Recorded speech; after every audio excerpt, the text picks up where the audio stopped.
Kapag mabango, kainin mo. Lalo na pag masarap. Tamang-tama ngayong nag-uulan. Talagang masarap humigop ng mainit, mabango at malasa na sabaw. Madali pa to sa AC. Tuturuan ka ni Tipsy. Let's go! Yo, welcome to Pimp Your Food. Shoutout isa nating viewer na si Rachel Nepomuceno. Nagre-request siya ng Batchoy Tagalog. Shoutout sa iyo at sa mga taga Rizal. Hindi ko alam kung ganito ang batchoy nyo sa Rizal, no? Pero ituturo ko na lang or ipapakita ko na lang yung personal na recipe ko ng Batchoy Tagalog. Ito yung kinalakihan ko. Ayan, simulan natin yan sa pagigisa ng bawang at luya. Hintayin lang natin na maging golden yung ating bawang at bumango. Pwede na natin ilagay ang ating sibuyas at celery.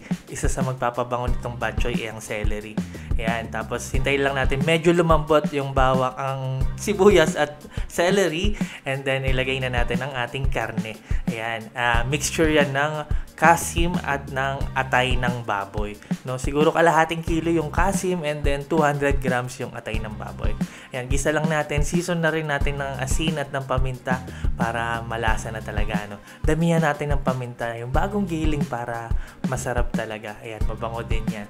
Alright, ayan. Tapos tuloy lang natin sa paggisa. Tapos maglalagay na rin ako dito ng patis, no? Kasi isasangkot siya natin yan sa patis. Parang tinola, no? Sangkot siya natin sa patis, mga 3 kutsara para malasa.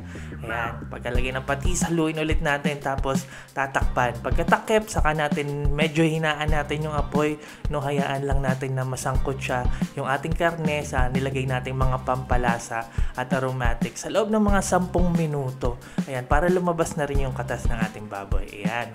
Kaya sa 10 minuto, maglalagay na ako dyan ng dugo. Ang ginagamit kong dugo dito, yung buong dugo. Kaso naubusan ako eh. No? Kaya ito na lang ginamit kong dugo. Ayan yung lusaw. Ayan, tansya lang, no? Para hindi maging kulay dinuguan pag sobrang dami nilagay. Ayan, naglagay lang ako ng 1 tasa. Pero nga yun kung akong tatanungin, yung buong dugo ang ginagamit ko dito kasi pamparami yun ng laman at masarap yun. Alright, naglagay na rin ako ng tubig at yan ang magsisilbi nating sabaw at isang pork cube. Ayan, pakuluan lang natin na may takip hanggang sa lumambot ang ating baboy. Sinabay ko yung dugo sa pagpapalambot ng karne para lutong-luto talaga yung dugo. Ito optional lang, naglalagay ako ng sayote. Pamparami din yan. Nasa inyo naman yan kung gusto nyo or ayaw.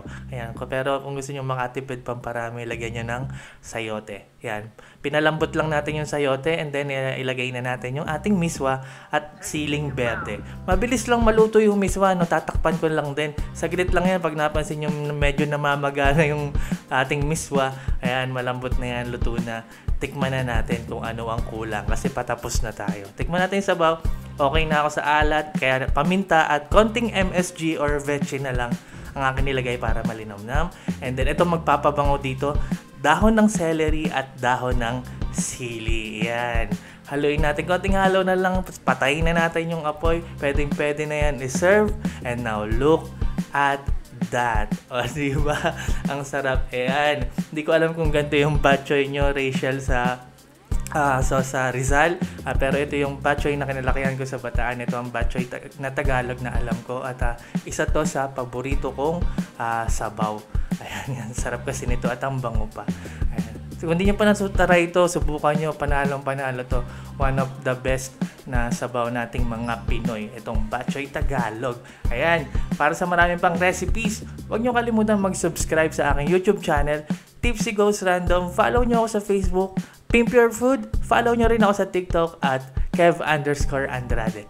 Maraming salamat sa palagi niyong panonood, pagtangkilik, pagsuporta, pagsubaybay. Ako po si Tipsy D. God bless sa inyong lahat. Peace!